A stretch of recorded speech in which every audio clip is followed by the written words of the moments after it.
Bonjour et bienvenue au studio, je suis Jérôme Palais, photographe et formateur en photographie et aujourd'hui je vais vous présenter le sac photo Messenger Unica V qui est un sac qui m'a été envoyé par Manfrotto pour faire un petit test pour vous. Alors c'est un sac qui fait 42 cm de large par 32 cm de haut par 19 cm de profondeur et concrètement pour moi c'est un peu la version moderne des sacs de reporter qu'on avait autrefois dans ma jeunesse quand j'ai débuté. C'était des sacs qui étaient beaucoup moins hauts, un petit peu plus larges et qui permettaient de mettre un boîtier avec deux objectifs, un flash.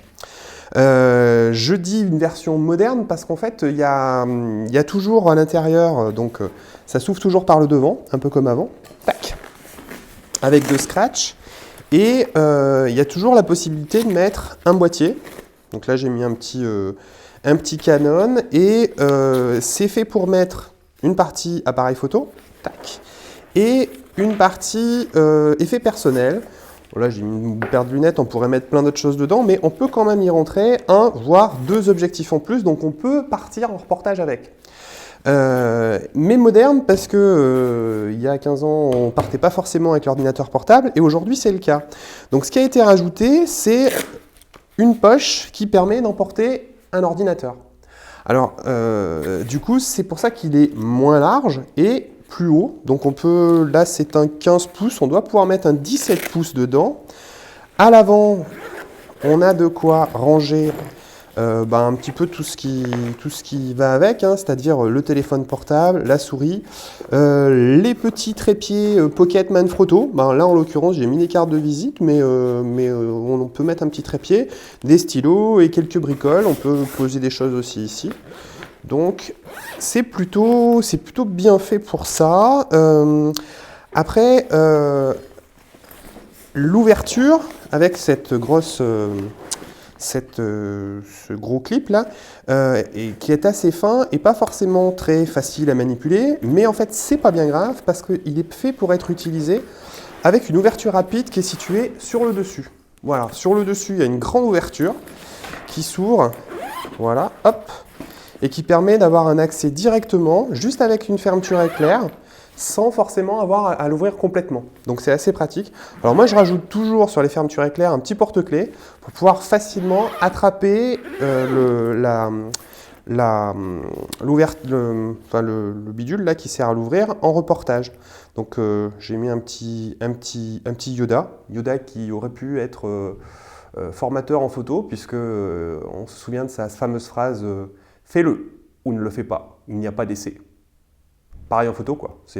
On y va ou on n'y va pas, mais on ne fait pas des essais, quoi. Alors, voilà.